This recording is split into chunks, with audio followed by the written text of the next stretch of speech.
Hello everyone, मैं doctor Monika Bhardwaj, homeopathic consultant, एक बार फिर से आप सभी का स्वागत करती हूँ अपने इस यूट्यूब चैनल पर। उम्मीद करती हूँ आप अपने घर में खुश होंगे, स्वस्थ होंगे। तो जैसा कि आपको पता है कि मैंने अभी प्रेगनेंसी सीरीज स्टार्ट की हुई है। लास्ट वीडियो जो थी वो वीक 5 के बारे में थी, तो इस बार हम बात करेंगे वीक 6 के बारे में।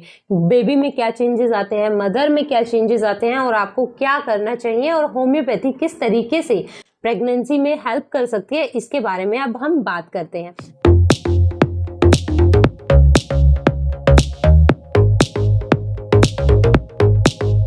सबसे पहले हम बात करते हैं कि बेबी में क्या चेंजेस आते हैं वीक 6 में। बेबी 6 mm साइज का हो चुका है, वो जो मटर के दाने होते हैं जितना हो चुका है, और टैडपोल जैसा दिखने लग जाता है। बेबी की बैक कर्व हो जाती है। टैडपोल मतलब जो फ्रॉग का बेबी होता है उस जैसा दिखने लग जाता है, बेबी की बैक कर्व हो जाती है।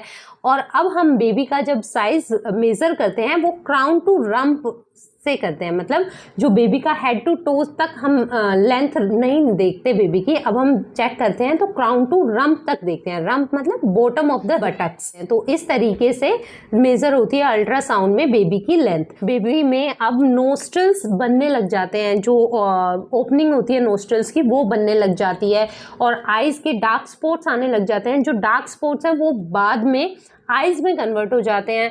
लंग्स डेवलप होने स्टार्ट हो जाते हैं, फेशियल फीचर्स आने लग जाते हैं, आर्म्स लेग्स डेवलप होने लग जाते हैं, ईयर्स डेवलप होना शुरू हो जाता है। तो ये सारी चीज़ें डेवलप कंप्लीटली नहीं होते, अभी जस्ट स्टार्टिंग है। ये सारे फेशियल फीचर्स की, आर्म्स लेग्स की, ईयर्स की, इन सब की डेवलपमेंट होना शुरू हो जाता है 6 वीक से। अगर अभी आप वेजाइनल अल्ट्रासाउंड करवाते हैं तो आपको बेबी की हार्ट बीट भी सुनाई दे सकती है, लेकिन अगर अभी आप एब्डोमिनल अल्ट्रासाउंड करवाएंगे तो अभी बेबी की हार्ट बीट क्लियर सुनाई नहीं देगी। अब हम बात करते हैं कि मदर में क्या चेंजेस देखने को मदर को फील होने लग जाता है कि वो प्रेग्नेंट है, क्योंकि बहुत सारे बॉडी में चेंजेस होने लग जाते हैं। अब मदर को नोजिया वॉमिटिंग होना स्टार्ट हो जाता है, मॉर्निंग सिकनेस होनी शुरू हो जाती है। एक्चुअली ये जो मॉर्निंग सिकनेस है जिसको हम नोजिया भी बोलते हैं, ये सिर्फ मॉर्निंग में ही नहीं रहती, ये थ्रू आउट द डे रहती है। ये सब क्यों होते हैं? ये सब चेंजेस हॉर्मोन्स इंक्रीज होने की वजह से, डे बाय डे हॉर्मोन्स का लेवल थोड़ा बढ़ता जाता है, तो इस वजह से ये सब सिम्टम्स भी प्रोमिनेंट होने शुरू हो जाते हैं। जब नोजिया वॉमिटिंग बढ़ रहा है तो मदर्स बहुत ज्यादा कम खाने लग जाते हैं, क्योंकि किसी भी चीज को खाती हैं तो उनको उल्टी जैसा लगने लग जाता है, तो वो खाना थोड़ा कम कर देती है, जिसकी वजह से फर्स्ट ट्राइमेस्टर में वेट लॉस हो सकता है।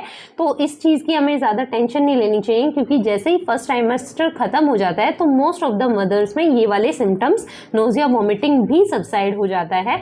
कुछ आउट ऑफ 100 1 to 3% वुमेन्स ऐसी हो सकती हैं जिनकी through out the pregnancy nausea vomiting continue हो, बट ये बहुत रेयर चांसेस होते हैं। Most of the time first trimester में नोजिया वॉमिटिंग सबसाइड हो ही जाती है। इसके अलावा मदर्स में मूड स्विंग्स होने लग जाते हैं, बहुत ज़्यादा टायर्डनेस फील होता है मदर को, क्योंकि अब डिमांड्स बढ़ रही है बॉडी में प्रेगनेंसी को लेके, तो इस वजह से मदर हमेशा टायर्डनेस फील रहती है। हमेशा उसको लगता है कि बहुत ज़्यादा थकान हो रही है, थोड़ा सा काम करने पे ही थकान फील करती है मदर। और इसके अलावा हेडेक होना शुरू हो जाता है, और हाइटेंड सेंस ऑफ स्मेल हो जाता है। हर चीज़ की बहुत ज़्यादा स्मेल आने लग जाती है। कुकिंग फूड हो गया, अगरबत्ती होगी, या फिर कोई स्ट्रॉन्ग परफ्यूम हो गया, इन सब की और लोगों के कंपैरिजन में मदर्स को बहुत ज़्यादा स्मेल आनी शुरू हो जाती है, जिसकी वजह से नोजिया होने के बहुत ज़्यादा चांसेस रहते हैं। नोजिया ये जो कंडीशन है ये नोजिया ही होता है। वॉमिटिंग बहुत रेयर कंडीशन में होती है कि मदर को वॉमिटिंग भी हो। अगर मदर कोई भी चीज़ डाइजेस्ट नहीं कर पा रही है, कुछ भी इवन पानी तक पी रही है या कुछ भी खा पी रही है, वही वॉमिट आउट हो रहा है, तो please consult your doctor. This is called hyperemesis gravidarum. तो आपको कंसल्ट करना चाहिए डॉक्टर को अगर ये कंडीशन आप में भी है तो। इसके अलावा मदर को स्पॉटिंग वेजाइनल डिस्चार्ज होने लग सकता है, इम्प्लांटेशन ब्लीडिंग भी हो सकती है, स्पॉटिंग हो सकती है। बट अगर ब्लीडिंग बहुत ज़्यादा है तो consult your doctor. It can be A cause of threaten miscarriage. Frequent urination होने लग जाता है।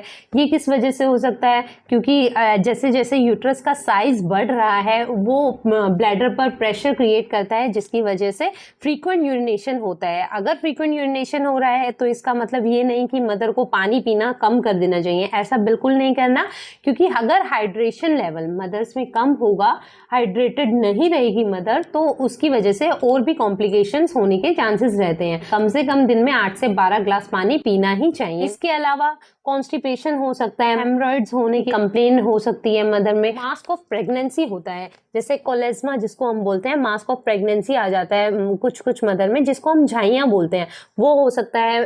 इसकी आपको टेंशन लेने की ज़रूरत नहीं है, क्योंकि जैसे ही आपका प्रेगनेंसी फेज कंप्लीट हो जाता है, जैसे ही हॉर्मोन्स अपने नॉर्मल लेवल पे आ जाते हैं, तो ये मास्क ऑफ प्रेगनेंसी अपने आप सबसाइड हो जाता है। मोस्ट ऑफ द वुमेन में ये सब क्लियर हो जाता है।